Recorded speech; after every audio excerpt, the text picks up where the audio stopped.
bacaan kita saat ini akan diambil dari Kejadian 8 ayatnya 1 sampai dengan 22. Air bah surut. Maka Allah mengingat Nuh dan segala binatang liar dan segala ternak yang bersama-sama dengan dia di dalam bahtera itu. Dan Allah membuat angin menggembus melalui bumi, sehingga air itu turun. Ditutuplah mata-mata air samudra raya serta tingkap-tingkap di langit, dan berhentilah hujan lebat dari langit. Dan makin surutlah air itu dari muka bumi. Demikianlah berkurang air itu sesudah 150 hari. Dalam bulan yang ketujuh, pada hari yang ke-17 bulan itu, terkandaslah bahtera itu pada pegunungan Ararat. Sampai bulan yang ke-10, semakin berkuranglah air itu. Dalam bulan yang ke-10, pada tanggal 1 bulan itu, tampaklah puncak-puncak gunung. Sesudah lewat 40 hari, maka Nuh membuka tingkap yang dibuatnya pada bahtera itu. Lalu ia melepaskan seekor burung gagak, dan burung itu terbang pulang pergi, sampai air itu menjadi kering dari atas bumi. Kemudian dilepaskannya seekor burung merpati untuk melihat apakah air itu telah berkurang dari muka bumi. Tetapi burung merpati itu tidak mendapat tempat tumpuan kakinya, dan pulanglah ia kembali mendapatkan Nuh ke dalam bahtera itu, karena di seluruh bumi masih ada air. Lalu Nuh mengulurkan tangannya, ditangkapnya burung itu, dan dibawanya masuk ke dalam bahtera. Lalu menunggu 7 hari lagi, ia menunggu 7 hari lagi. Kemudian dilepaskannya pula burung merpati itu dari bahtera. Menjelang waktu senja, pulanglah burung merpati itu mendapatkan Nuh, dan pada paruhnya dibawanya sehelai daun zaitun yang segar. Dari situlah diketahui Nuh bahwa air itu telah berkurang dari atas bumi. Selanjutnya ditunggunya pula 7 hari lagi. Kemudian dilepaskannya burung merpati itu, tetapi burung itu tidak kembali lagi kepadanya. Dalam tahun ke-601 dalam bulan pertama, maka tanggal 1 bulan itu, sudahlah kering air itu dari atas bumi. Kemudian Nuh membuka tutup bahtera itu dan melihat-lihat, ternyatalah muka bumi sudah mulai kering. Dalam bulan kedua pada hari yang ke-27 bulan itu, bumi telah kering.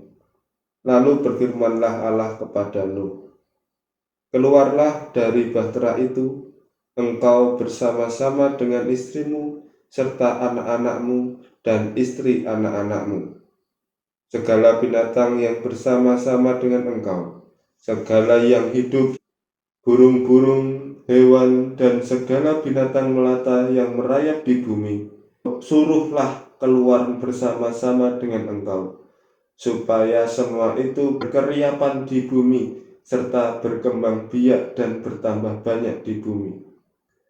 Lalu keluarlah Nuh bersama-sama dengan anak-anaknya, dan istrinya, dan istri anak-anaknya, segala binatang liar, segala binatang melata, dan segala burung, semuanya yang bergerak di bumi, masing-masing menurut jenisnya, keluarlah juga dari bahtera itu. Lalu Nuh mendirikan mezbah bagi Tuhan dari segala binatang yang tidak haram, dan dari segala burung yang tidak haram diambilnyalah beberapa ekor.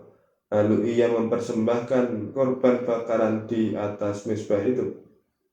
Ketika Tuhan mencium persembahan yang harum itu, berfirmanlah Tuhan dalam hatinya, "Aku tidak akan mengutuk bumi ini lagi karena manusia, sekalipun yang ditimbulkan hatinya adalah jahat dari sejak kecilnya." dan aku tak akan membinasakan lagi segala yang hidup seperti yang telah kulakukan. Selama bumi masih ada, tak akan berhenti-henti musim menabur dan menuai, dingin dan panas, kemarau dan hujan, siang dan malam.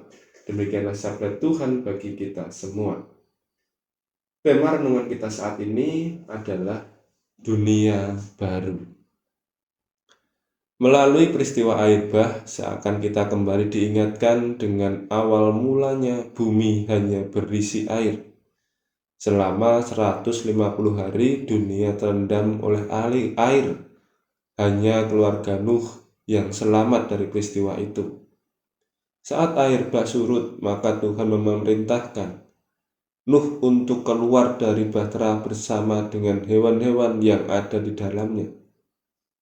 Pada ayat 17 Tuhan bersabda, supaya semua itu berkeriapan di bumi serta berkembang biak dan bertambah banyak di bumi. Sangat terasa seperti proses penciptaan terulang kembali. Saat air bah membinasakan kehidupan, Tuhan menempatkan Nuh untuk mengawali dan berkuasa atas bumi. Dunia seakan sudah menjadi baru kembali, tidak ada kejahatan dan kebobrokan moral di atasnya. Yang ada hanya Nuh taat kepada Tuhan. Saat Nuh sudah turun dari bahtera, ia tidak lupa untuk memberikan persembahan korban bakaran kepada Tuhan. Persembahan harum Nuh membuat Tuhan tidak ingin lagi untuk mengutuk dunia manusia dan membinasakan seperti peristiwa air bah. Walaupun Tuhan juga mengetahui nantinya akan muncul perbuatan dosa di muka bumi ini. Dunia baru adalah inti dari peristiwa air bah, yang dapat kita maknai bahwa Tuhan menginginkan dunia hanya ditempati oleh orang-orang yang taat kepadanya. Tuhan menginginkan keindahan, damai tanpa ada kekejian, dan dosa tidak ada di dalamnya. Saat ini menjadi tugas panggilan bagi kita bersama. Maukah kita menjadi rekan sekerja Allah untuk menghadirkan dunia baru dalam dunia? Dunia baru dalam keluarga, dalam masyarakat, gereja, dan bangsa. Mari kita nyatakan ketaatan dan kebaikan sebagai persembahan yang paling harum kepada Allah. Dan mari kita bersama-sama membawa dunia yang baru di tengah-tengah kehidupan ini. Dunia yang penuh dengan cinta, kerukunan, kebersamaan, saling menghargai, karena dunia yang demikian yang dikehendaki Tuhan. Kiranya Tuhan Yesus memberkati kita sekalian. Amin.